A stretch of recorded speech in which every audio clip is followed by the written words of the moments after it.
Hey, everybody, welcome back to the Top Agent Podcast. Make sure you hit like on this video and subscribe on this channel. If you haven't done so, click the bell so you are notified every time new content drops. Stacy, how are you doing today? I am good. Up early, so early start to the day, longer workout. It's been a good day. You? Well, not to complain or have a sob story, but I have not been up this week early because normally I'm part of the 5 a.m. club, as you know. I get up, I train, I do all my things, and I'm ready to roll by the time it's time to take my kid to school, and then it's work time. Now, this week I've been getting up basically 2 hours later than that, or an hour and a half later than that, which is still pretty early by most people's standards, but I've had this cold for about 2 weeks and I can't kick it. Yeah, that was me at the beginning of October, which is why we missed a few episodes because I was really sick. So I feel it. You have to ride this one out and take care of yourself. It has not been a good one. It hasn't disrupted anything other than my early morning routine. Because for a while there, I was getting up doing cardio, not weights. Sometimes sitting on the couch and watching TV instead because I couldn't breathe. But, that's the life sometimes. And Yes. next week, I'm going to say, screw it. And I'm getting right back into my morning routine, and this cold can fight me. Nice. Real estate, what's happening this week for you?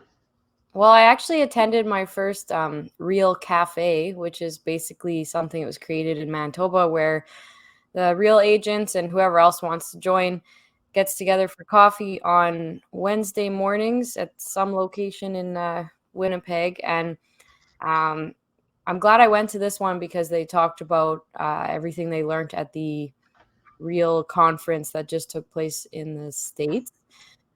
So there's some really cool things coming out. Real Wallet, which is basically like a credit card that you can earn points on based on your income in real estate and your sales. And then from there, you can use those points to pay off your credit card. So I'm pretty excited about this. See how this all rolls out and what our limits will be. I think I'll use it to pay my board bills. So. That's wild. I need to look into that a little more myself because, Well, basically, the reasoning behind it is because, well, tough times this year and real estate's been a bit slow and prices of everything has went up. So Real was like, how can we help our agents? So they decided, a bit of a credit situation would be beneficial with a point system. So it's no different than having a, WestJet MasterCard where you get free flights and points, right? yeah, no doubt. And then there's So also another big thing that they created, and I experimented with it a bit on Wednesday, but I'm going to sit down and, well, I'll probably show you how to do it, but you can make your future game plan and, say you want to make $1 million, and you can set it up and it'll show you how you have to accomplish that goal. So pretty cool things. Real is always growing. I am going next week to the next luncheon, or I guess coffee date, sorry, to learn a bit more. and I got big plans for the new year as far as educational series and mastermind groups. So Nice. really looking forward to that. Now, you mentioned it's a slower year in real estate. It is. I was chatting with another agent this morning. I was picking up a set of keys for a possession that I'm doing at about 3 o'clock today. And I said, how are things going? And he started talking to me about how every deal, like deals are still happening. He says, but they're all grinders. And I said, holy man, I'm glad it's not just me. So maybe that's a trend now Yes. where there's been multiple like extensions and trouble with financing and people missing dates and deadlines that they needed to pay attention to. And we kind of went down that rabbit hole a little bit with each other until other people started showing up in his office. And then I got out of there because it is my old brokerage. I'm sure I'm welcome there, but it's, not somewhere I want to hang out for a long period of time. But, and I thought, you know what, maybe that is the way it is now. Things are just harder. Yeah, but I did have to take a minute yesterday to be proud of myself though. Although things are harder, and yes, I've done less sales this year than I have last year, I still have 7 listings, which is a place I never expected to be at this point. So having 7 listings, now I just need to sell all 7 of them. But that's a pretty big accomplishment for me. So Yeah. Well, a big win for me, and I know it's not a final deal, but I've had a listing that's been around for a long time, and it was a tricky one, and it needed the perfect buyer. And the icing on the cake of this was that 2 days after I listed it, they started tearing apart the road that gave access to this property as part of a big highway renewal project. So it was even more difficult because I would put up directional listing signs and they would get taken out by equipment. yeah, that's Yeah. frustrating. I had a buyer come along and they were the perfect buyer for this property without giving away any details. And something came up where they had to completely back out of everything. But I didn't get upset, kept that door open. 2 weeks later, back to the table, made the deal. So now we're just waiting on financing and a couple things, and we'll move forward. Nice. Yeah. We got a guest today. We got a great guest today. What Tell do you me know more. about this gentleman? Absolutely nothing. What? Because you haven't told me. I haven't told you anything about our No. guest. No, you didn't even tell me his name. It's a You must surprise. know that his name is Austin. Oh, No, I didn't even tell you that. no. Seattle, Tacoma, Washington area. We have Austin Robertson joining us, and we're going to hear what he has to say right now. Yep. Austin Robertson, how are you doing today? What's up, man? Doing great, brother. Glad to be here. Yeah, thank you for joining us. It's quite early where you are, so Yeah, still plenty dark, but we've lucked out. You know, we're getting this webcast in before daylight savings, because once that happens, it's like dark here at 4 p.m. yes. So Yeah, that's this weekend, I think. Yes. yeah, it's coming up. Yeah, I don't like that. I hate that. I wish we wouldn't do it, but Yeah. it is what it is. We're up in Canada, so it's the same thing. It gets dark pretty early. Yeah, and they just actually down here in the States, they just passed a daylight savings protection act in the House that's going to be going up, basically trying to keep it from ever changing, which is wild. Yeah, I think they're doing that in some of the other provinces don't do the daylight savings anymore, so thankfully. Yeah, right next to us, Saskatchewan does not do it, but Perfect. yeah, what the hell do they know? All right, Austin, first question up here. I mean, this is a pretty broad one. How did you end up in real estate? Actually, it's a really fun question. So, my background, I came from being a firefighter and paramedic. Oh, wow.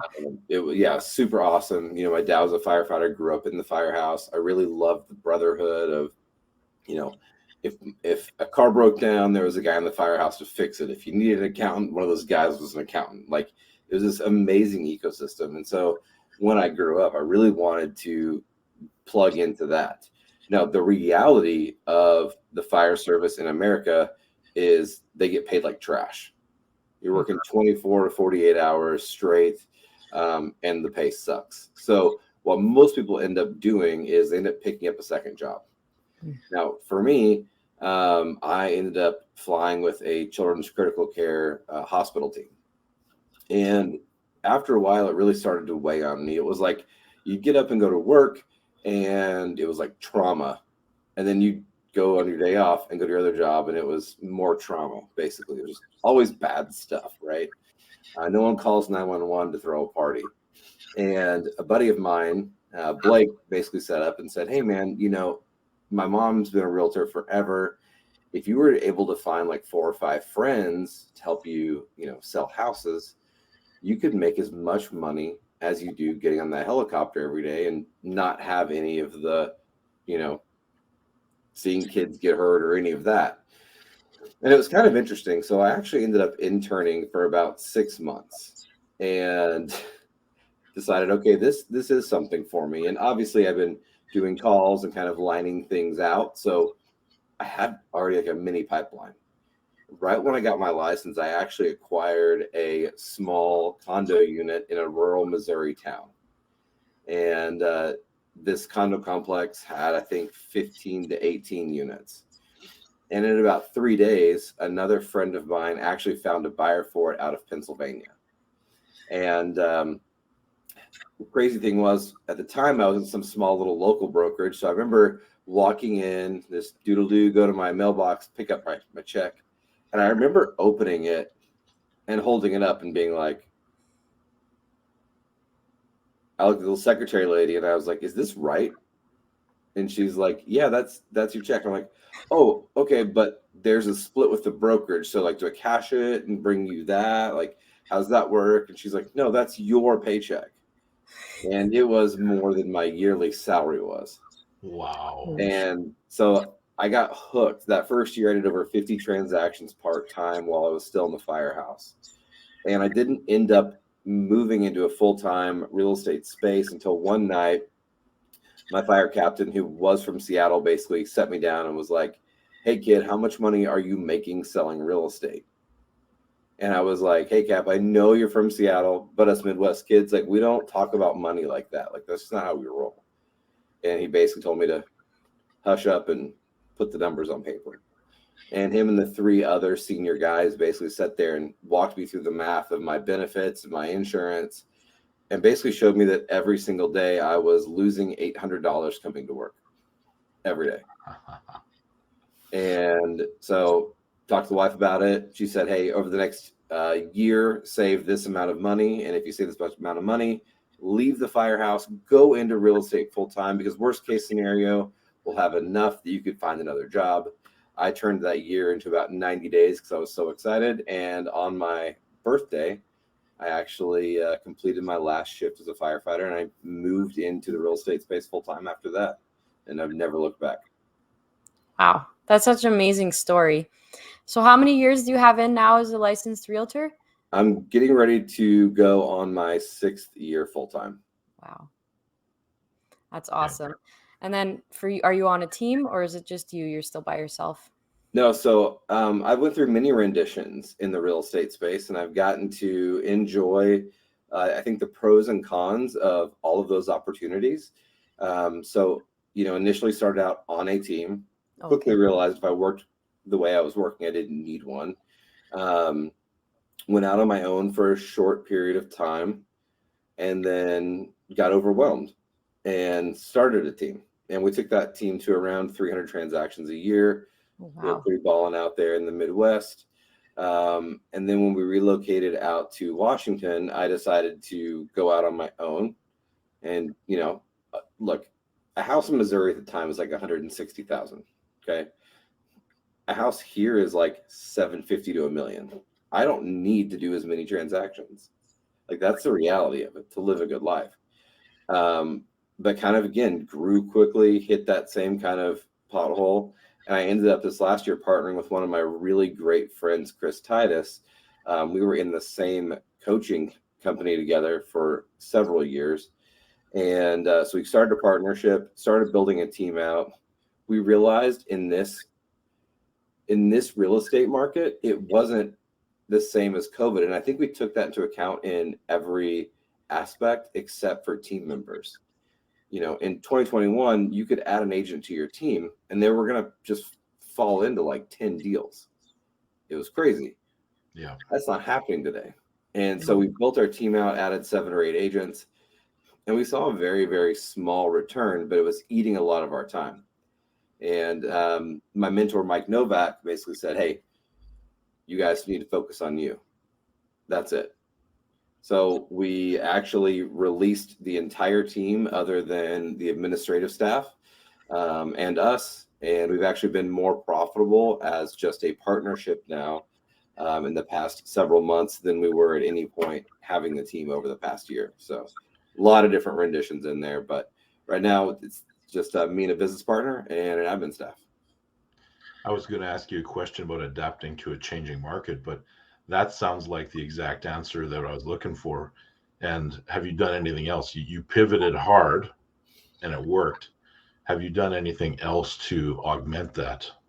Yeah, see, one of the craziest things with it was we really took a look at where business was coming from. I had been a big proponent of volume of leads is really important. And I still think a lot of people feel that way, and there's nothing wrong with that by any means.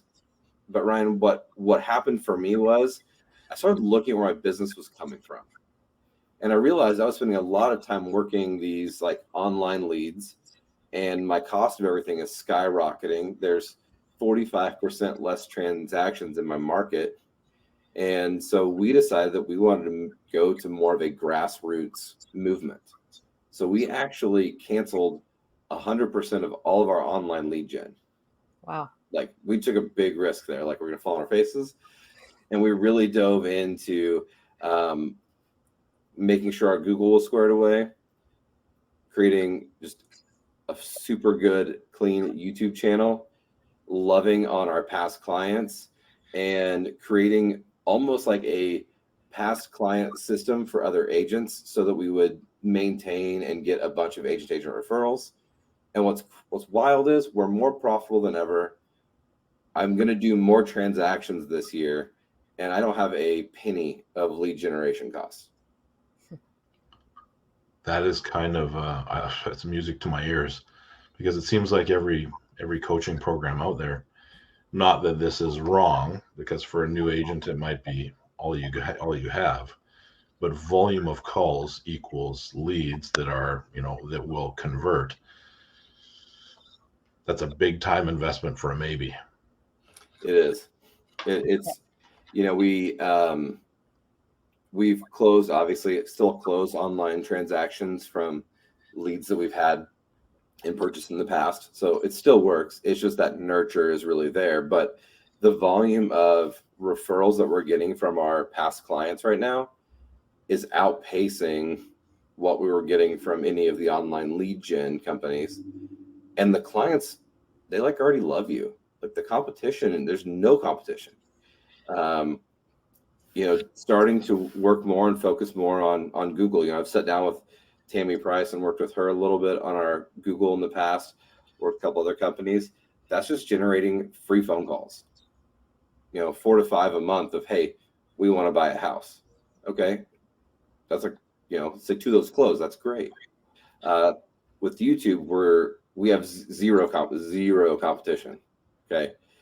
Like if somebody sits and watches you for 20, 30, 40 hours and they call you, like you're done. Like that's your client forever. And we also have we have a JBLM here, and we've worked with some military clients. So they are always looking out now for people relocating and PCSing into the Tacoma area. So it's been a big blessing, but we just didn't want to risk financially going under in a market where things were getting super tight. And it goes against every grain of what I believe, because I am the guy that's like, in 20 years, you're going to see me in a Lamborghini or in like an 89 Corolla. Like I'm just putting my foot to the floor, no brakes. Let's see what happens. But my business partner, Chris, is a lot more conservative. He thinks a lot less with emotion. And he's that type of analytical mindset. And when we really laid everything out, it was like, okay, well, the majority of our business really is coming from these sources anyways. What if we just pick 4 or 5 pillars and we just double down on those? And since then it's been, we can operate fully with less than most single agents can operate on their own. So what does that look like, keeping in touch with your past clients? Like, what are you doing for them? Yeah, so we've got a couple of things that we do. So one of them is we have a top 40 list. So we both sat down and we picked 40 people. And these people are maybe not past clients even. They could just be through influence. One of the things we wanted to do was, hey, anybody, even a day one agent, can keep up with 10 people a week, right? That is not hard to do. So let's pick our 40 rock stars, our 40 biggest advocates. And we're going to call them once a week. We do actually ask them for business. Now, it's crazy, but what I learned with, with the journey on YouTube was no one ever called me until I put a call to action in. Like for 7 months, we never got a single phone call. And then one day I was like, this is why you should call us. And boom, phone started ringing. So with our top 40, we do advocate for their businesses or their adventures as well, but we're also not shy to say, hey, who do you know? And I know 80% agents right now are absolutely cringing. Yeah. But like I said, we've established those relationships on a very professional level. And those people also get, a monthly email from us. They get invited to any type of client event, any type of event. If we find out about, a super cool like underground concert coming to Seattle, like they get that leak in advance as well. But the majority of it, honestly, Stacy, is we're just keeping in community with them. We hang out with them. We go grab a cup of coffee. We call them at least quarterly. We text them every month. We hold a client event. Like, it's nothing special. It's like what you've actually heard every real estate coach tell you to do, and you just never freaking do it. Yeah. That's the reality of it. But I did make my list, actually. I told Ryan, I don't know, a week or two ago, I made like my A list, as Brian Buffini says. So. yeah. So the 40 was really helpful for me because I'm a creative, like I'm kind of everywhere. I do all of our videos, I do all of our marketing. But hey, look, on Monday, can you call 10 people? Yes. Every Monday I call 10 people. And it works. I mean, we have a duplex that we sold that came from a referral this month, a condo that we sold that came from those phone calls this month. We have a $700,000 house that came from those phone calls this month. We had another house in Tacoma from those phone calls this month. And again, we do occasionally send out little cards or something like that. But other than that, there's no cost. I mean, we're just trying to turn people into advocates for us versus having Zillow be out there searching for us. Now, let's talk a little bit about, you mentioned Google, but let's talk a bit about social media. What role has that played for you? Honestly, early on in my career, social media carried a lot more weight for me, which is very counterintuitive. I know that everyone's like, what is this guy talking about? I just made a reel this morning. But what I started getting a little drained, earlier on in my career, like I had several like homes groups moving to this area, and it would generate buyers. People would just reach out off of Facebook, off of Instagram, and we would get a ton of it. Over the past 2 years, we've moved into this kind of trend of like reels and TikToks, and I do okay on both platforms, but very little of it translated directly into business. It felt good, and I was doing something on an everyday basis. But I thought there's got to be a better way to connect with people. Okay. So when I moved out to the Seattle area, I had an awful experience. There was when I wanted to start looking for stuff, there was no content. I didn't know what the neighborhood I lived in looked like until I got here. And I started being like, I'm not finding these answers ever on Instagram, but I'm sitting here researching constantly. And it opened me up to YouTube. And I was like, what if we just created videos about, of course, talking to my wife, about like the pain that we went through relocating and solve some of those problems, like whatever we hated, what if we just created that? And I quickly realized something very, very interesting. As we're having this conversation, I'm reading some books and whatnot, and I'm realizing all of a sudden, we go to Instagram, we go to TikTok to escape, right? We're trying to escape our day. We want to get away from whatever's going on. Like, how often do you get on Instagram and search, okay, if you pop the tire on the side of the highway and you need to replace your tire, are you going to go to Instagram and just be like, eventually there's going to be a video about changing a tire? No. Are you going to search up how to change a tire? No. You're going to go straight to YouTube and watch a video and do it. From there, I was talking to my buddy Levi down in Dallas, and he's like, the thing, man, is It's interruption marketing versus intentional marketing. So people are being interrupted in their day. You want to see cat videos and you want to see fail videos. You don't want to hear me talk about the real estate market. You'll scroll right by it. But people are intentionally researching things on YouTube.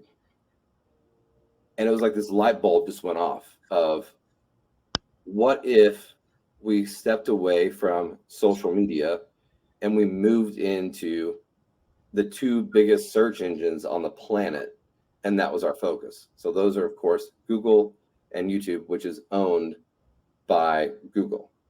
So I don't really consider YouTube a social media platform. The reason being is it's not about me. It's not Austin Robertson, Seattle Tacoma Realtor channel. Hi, I'm Austin, the best realtor ever. Here's my listing. We created a channel that was designed around someone's problems moving to the area, what they would be researching. And we started going out, with, GoPro and, microphone setups, and going out and doing vlog tours of neighborhoods. Again, one of the biggest pain points I had moving here was I didn't know what these places looked like. I had no idea. Like, for example, have you ever heard of a place called Tahale? No. No, but almost every picture you see online of Mount Rainier is taken from that neighborhood. But you would never know that. So we had to go in and start showing people what these places looked like.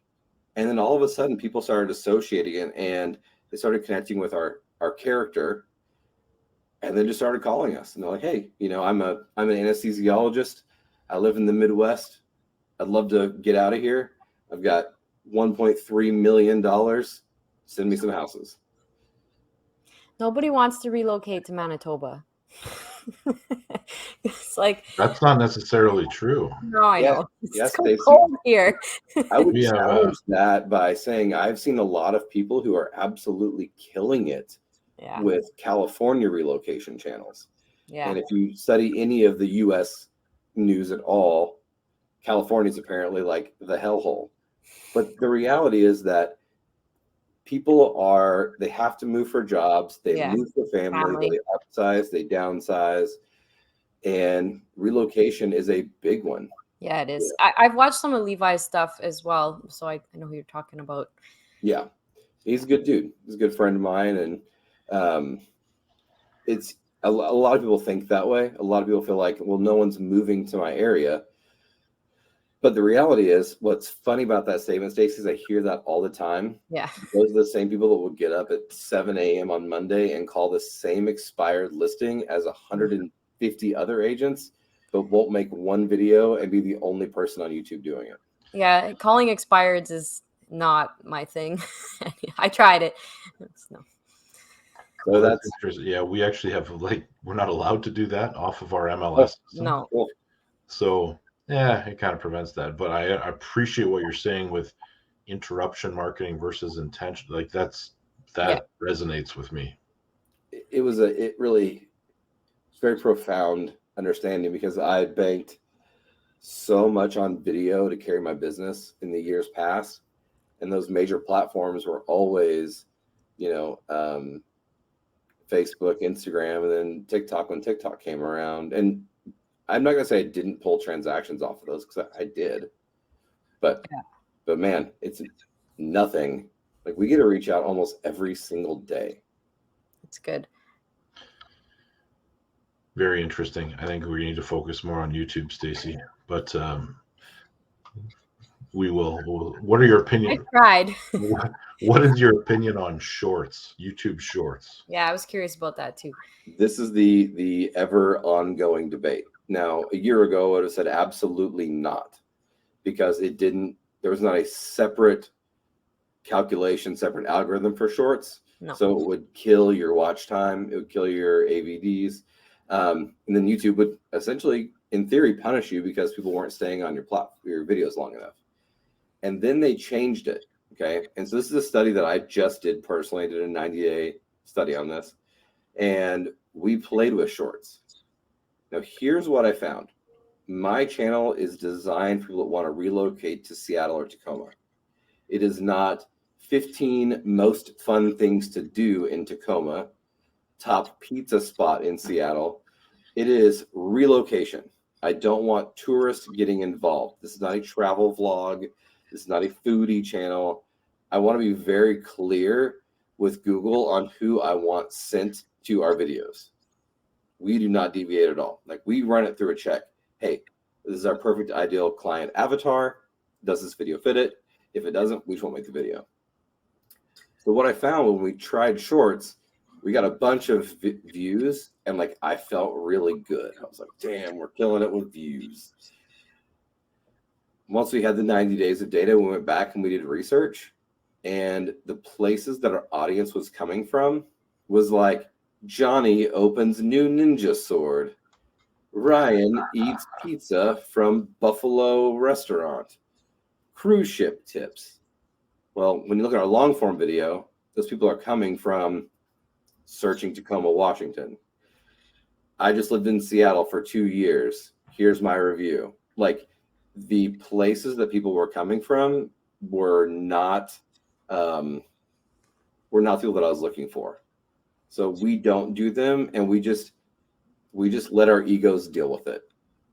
Right? That's the reality. If it's not going to pay us, if it's not going to make the phone ring, then the only thing that it's doing is making our egos feel good. Okay. And what we found in our space is, especially if you're looking into Tacoma specifically, we have the #1 channel. We don't have the most views. We don't have the most subscribers. In fact, there was a guy in our market who started a real estate channel, bought 5,000 subscribers out the gate, from, 8 videos and boom, 5,000 subscribers. Doesn't show up, doesn't rank. So the fact that we've never deviated from the plan over time is paying us literally hundreds of thousands of dollars, like a good amount of money. So that's my opinion. My opinion is no, stay away from shorts. Interesting. It is interesting. I'm curious about Google too, what you have to say about that, if you feel like sharing a bit more with us about Google. Yeah, so Google was something that I feel like I pretty dialed in the Midwest, and when I moved, it kind of became an issue again. And so really perfecting that Google business profile. And if you want to pay for Google LSA, do that as well. But there's a lot of people that really underserve their Google profile. You'll spend a lot of time creating a really good Facebook page, but the #1 search engine in the world, you won't give them 5 minutes. Yeah. So, some things that we do with Google is, one, we geotag every photo that we put on Google. And we have, As do I. yes. Yeah. And so we've got, a way that we do that. We use GeoImager, and we've got a pretty standard, background that we put in there. And our photos do rank now. Whenever you search images, you'll definitely see us pop up. You'll see our YouTube thumbnails are geotagged, so sometimes they'll pop up. We went back and we started responding to every review that we ever had. Yeah, I do that. Doing that. Writing about a small paragraph in there. Doing updates regularly is something a lot of people don't do. So, we'll put just listed, just sold, those boring things if we don't have anything else, but we'll share blogs that we write or videos released or a story from the day before. And just slowly over time, just staying involved and doing what Google recommends. If they update a new feature, we're spending time on it. And that is turning into, a stronger profile, higher rankings, showing up more in maps. But really it's just giving it, a few minutes a day is really all you got to give it. And then here's one secret that you can do that will dramatically boost you in Google. There is, and I don't know if it's in Canada or not, but look this up. It's a company called Newsbreak. Writing this down. Yeah, they're a news contribution platform. And a while back, I applied to be a contributor for Tacoma. There's obviously a lot of people in Seattle proper that do it. So I picked a smaller market. Well, there's a couple news channels and me. So now I take my blogs that I write and I just kind of shift them a little bit into news stories, or I take my transcript from my YouTube video and I let AI write it into a news story. I use that geotagged photo that has my name and all that in it, and I post it. One of the big difference between Newsbreak is it's got billions of backlinks. The SEO on it is gigantic. So my blog might not show up, but what I wrote in Newsbreak is going to show up on the first page of Google. Wow. And then we backlink that into a Google update as well.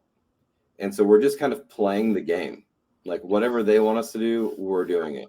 But yeah, contributing on Newsbreak is pretty wild too. I wrote one blog that within the first day had over 75,000 reads.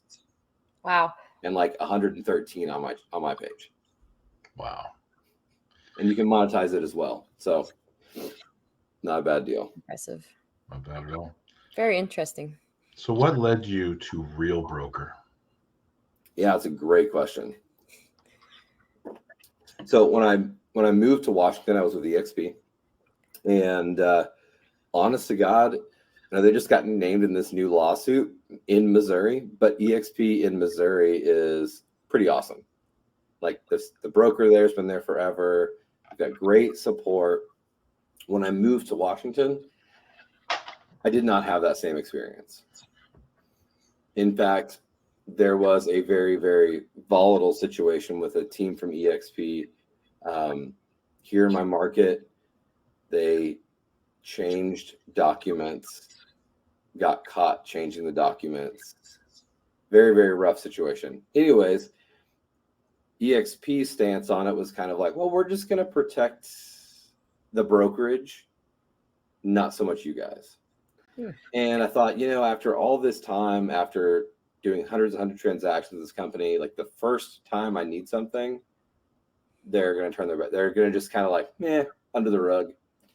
And I realized like that's not a part of a culture that I wanted to be part of.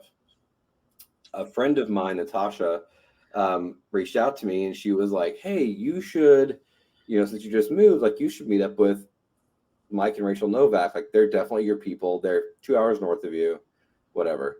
So I went and met with Mike, and then whenever all this stuff happened, I think I would say like the gate was open, like there was an opportunity there. I couldn't ever get a phone call back from my state broker. Stuff was moving very slowly. So one day I just asked Mike about it, and I loved everything that Real had. I already done my own research, sealed the deal. As I asked Mike, I said, hey, call the state broker. And he picked up his phone, dialed the state broker's phone number, 2 rings. She was on the line with him. And I was like, done, I'm in. And I literally joined that week. Excellent. Nice. So it was kind of born out of pain. But it's been a huge blessing moving over to Real. I have a lot of great collaborative partners. I have a lot of amazing support.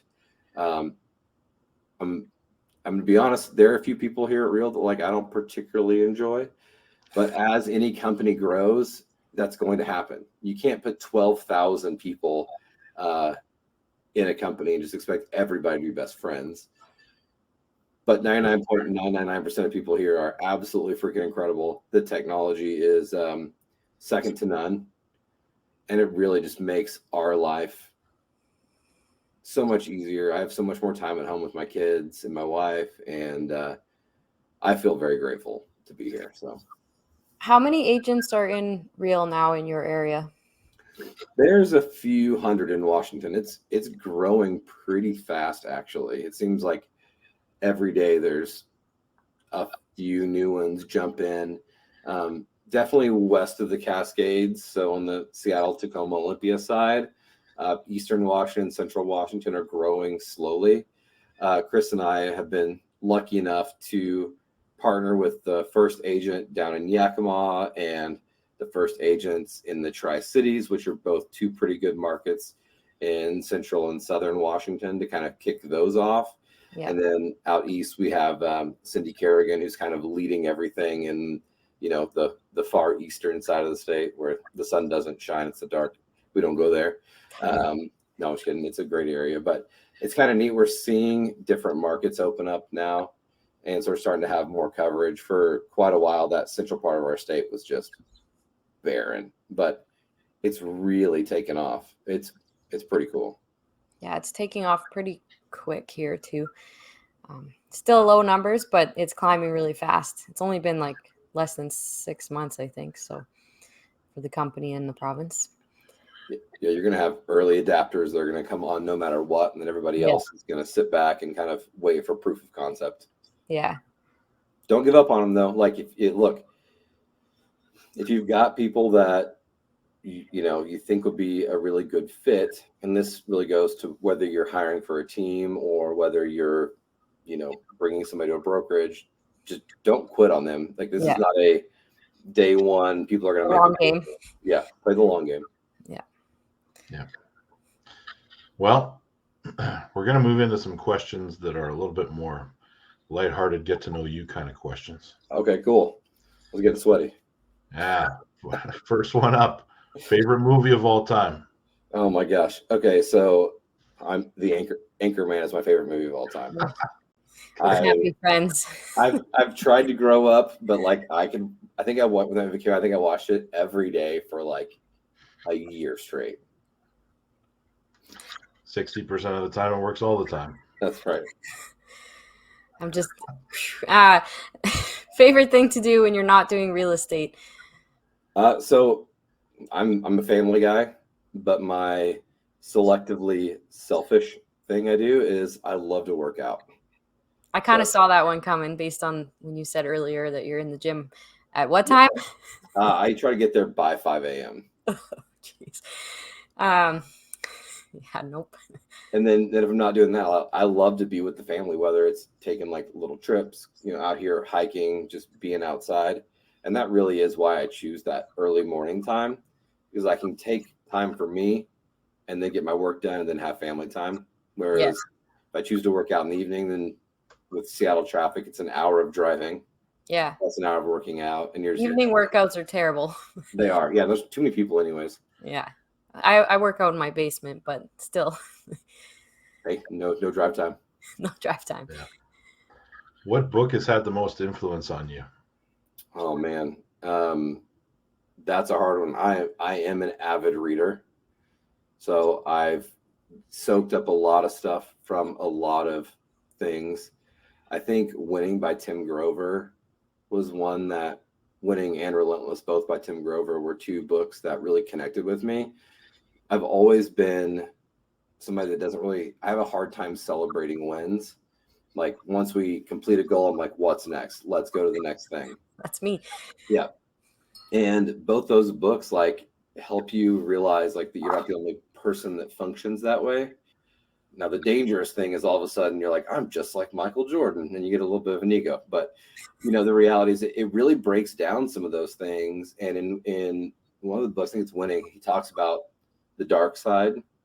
And it's like the less favorable way of the way our mind works. If you have that type of mind or that type of human ego. And I don't think anything has ever resonated so hard with me as that portion of that book. And just realizing I wasn't like a complete weirdo. There are other people like that. But both those books are a complete gut punch. Whether you resonate with it and it helps you self-identify, or if you are absolutely not that way and you would like to move that way. So, yeah, anything Tim Grover puts his pen to paper is pretty amazing. And you said it's called Winning? Yep. Noted. I wrote it down. It's a great book. Hardest question of the day. The single best piece of advice you've ever been given? Oh, man. In real estate, In general. the best piece of advice I've ever been given was to play the long game. Nice. I grew up, I'm a millennial. Okay, so don't. Me too. Here. But I grew up when I wanted basketball cards. They appeared on the counter at night. My parents got home. I wanted pizza. We got pizza. So, I've played the long game in the fire department. When you get into real estate, there's already no paychecks for 30, 60, whatever days. And what I realized was I thought that was the long game. But the long game really is setting yourself up for years to come. Yeah. Holding on to those relationships. When we started the YouTube channel and we didn't get any calls for 7 months straight, I had 3 or 4 friends that were like, bro, you're making no money. You're investing hours into this. Like, at what point is it a negative return? And I was like, it's going to work. I should give it more time. And now videos we made, a year and a half ago will generate $30,000 in commissions. Like, it's crazy. But just really understanding that this is a long play, that this is building a career, this is building a business. For some reason we separate this business from every type of business. A plumber doesn't get his plumbing license and open ABC Plumbing and think, I'm going to own the entire city of Seattle in the plumbing world today.